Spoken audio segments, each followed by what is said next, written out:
Aluma Capital, altyd aan die groei. Welkom terug by die Groot Ontbyt. Dit is tyd vir vanoggend se krantbesprekings en Dorien Loubser sluit vanoggend by ons aan. Goeiemôre Dorien.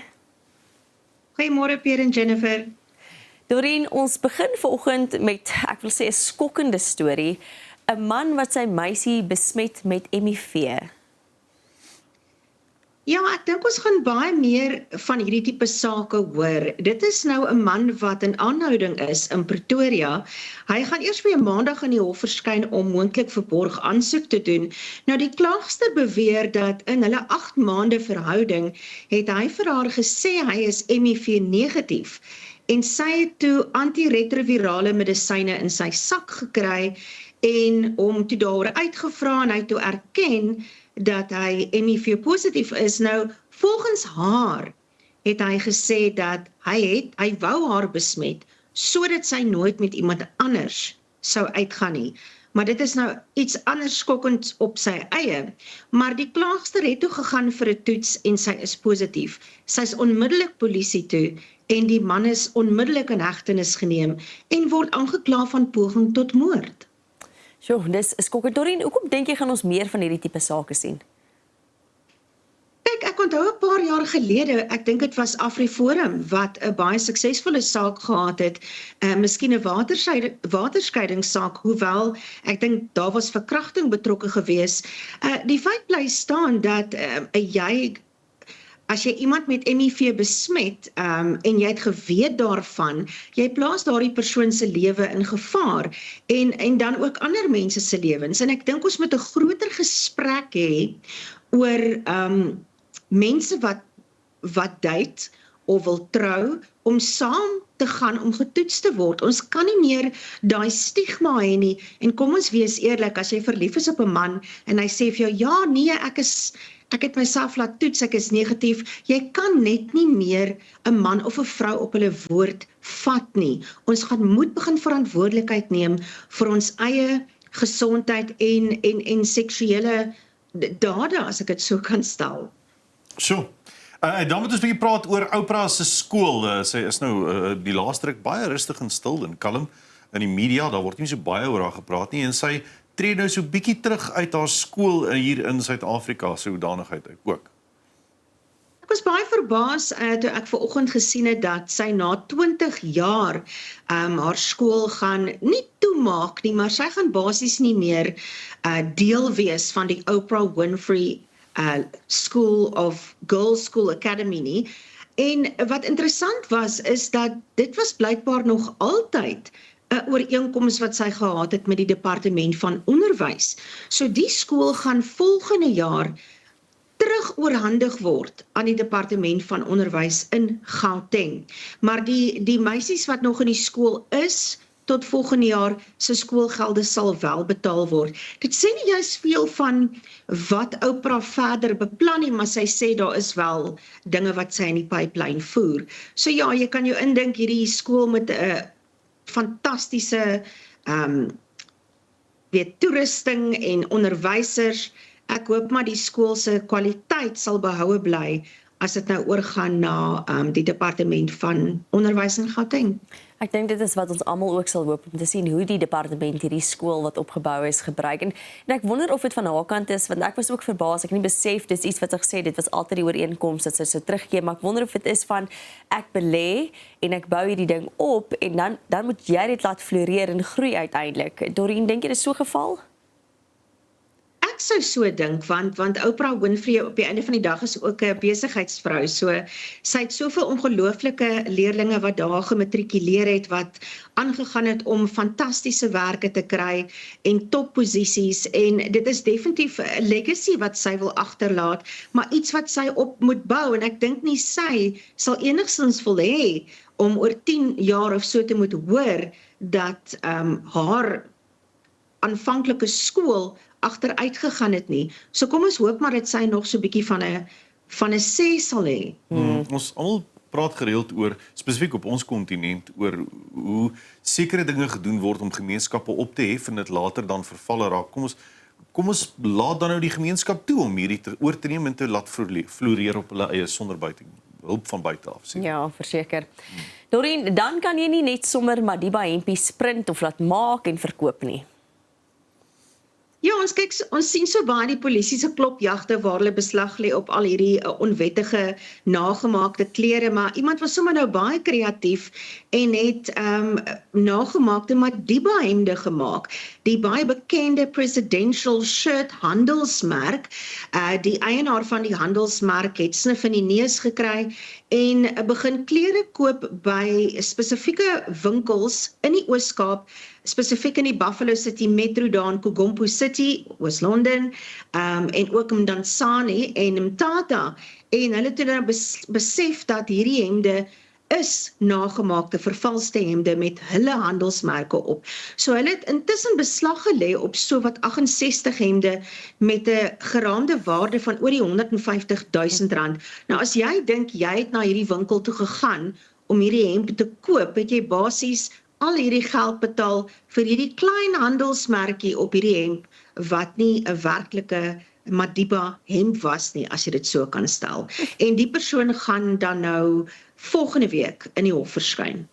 Dan moet ons praat oor die vermiste tiener van George. Dit is nou al 2 weke sedert Sarah Starrett van Blanco vermis word. Nou die polisie sê daar was vroeër die week was daar fopnuus gewees wat gesê het sy's gevind.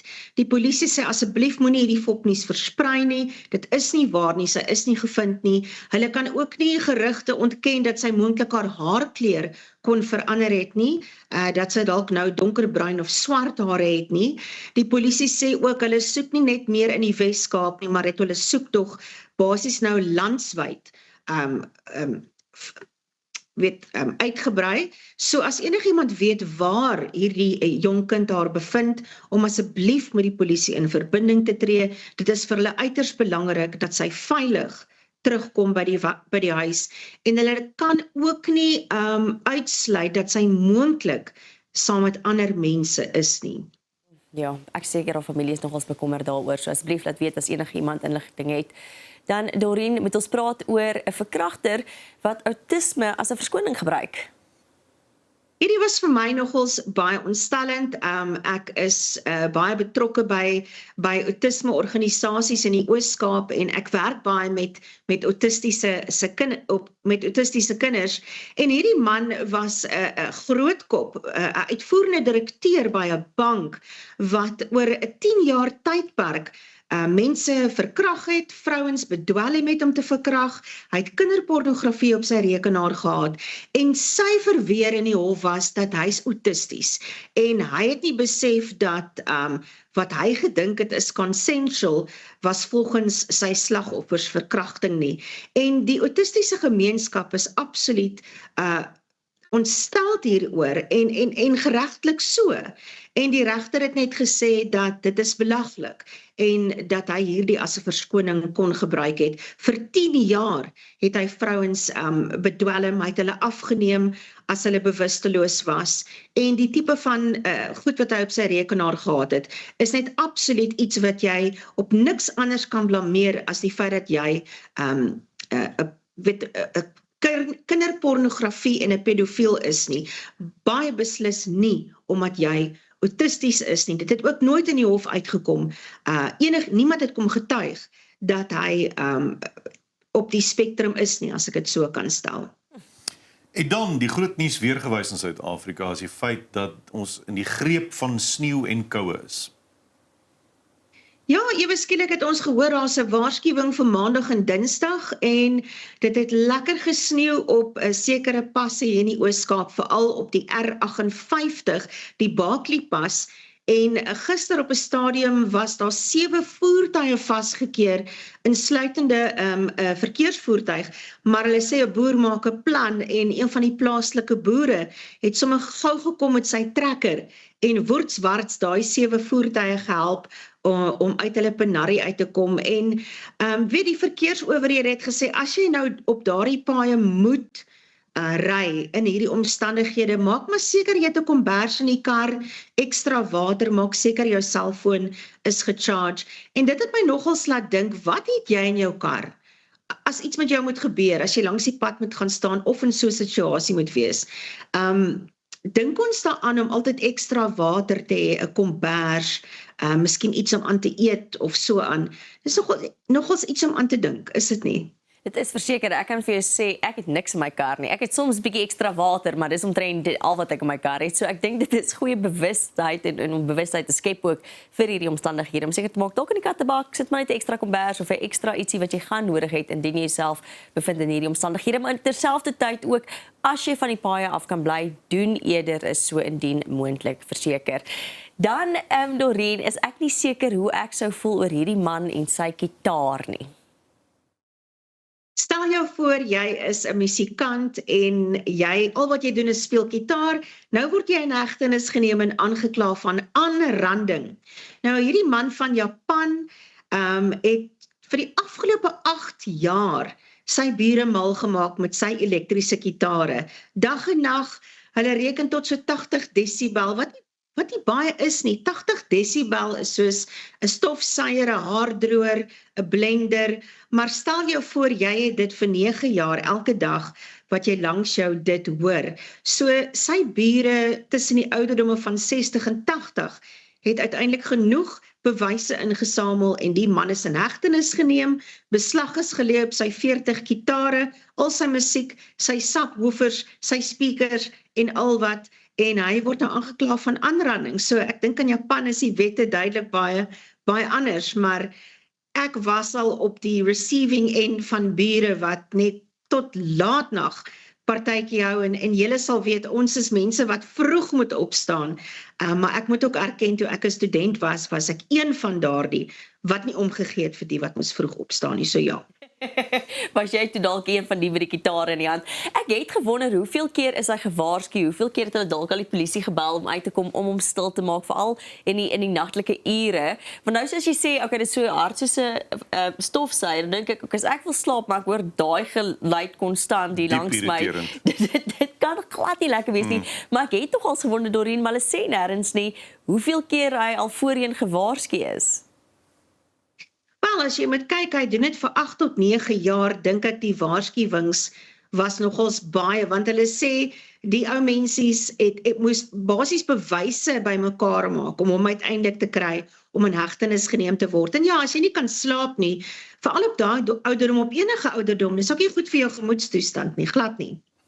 En dan moet ons 'n bietjie praat oor ons enigste kolonie Afrika, wel, nie ons enigste nie, maar een van 2 kolonies dink ek, Afrika Pikkewyne in Suid-Afrika by Boulders Beach. Sandparke is besig om, kan ons maar sê, landscaping te doen? Ja, interessante landscaping, al gehoor van seespenasie.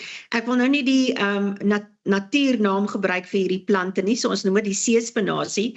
Nou sandparke het duisende van hierdie inheemse struike wat hulle nou noem seespenasie gevat na Kaap de Goede Hoop toe, waar hulle hierdie ontkiem het en toe teruggebring het na Boulderstrand toe. En dis basies om die duine te keer, om nou te skuif en net om die pikkewyne se natuurlike habitat te beskerm, want ons weet dit is 'n bedreigde spesies en ons is so lief vir ons pragtige pikkewyne. En Boulderstrand is ook baie populêr onder toeriste. So ons hoop dat hierdie projek wat sandparke aanpak, 'n langtermyn 'n langtermyn ding gaan wees om die kus se ekosisteem te beskerm en dan ook die pikkewyne, dat hulle kan kos hê en veilig kan wees, want hulle is 'n bedreigde spesies op die einde van die dag. Interessant. Hulle is inheems, maar hulle noem dit 'n pikkewyn kolonie. Ja. Doreen, baie dankie vir die saamgesels en jy moet 'n heerlike dag verder hê. Dit is dan Doreen Loubser met jou koerantbesprekings vanoggend. Ons is nou weer terug. Aluma Capital, altyd aan die groei.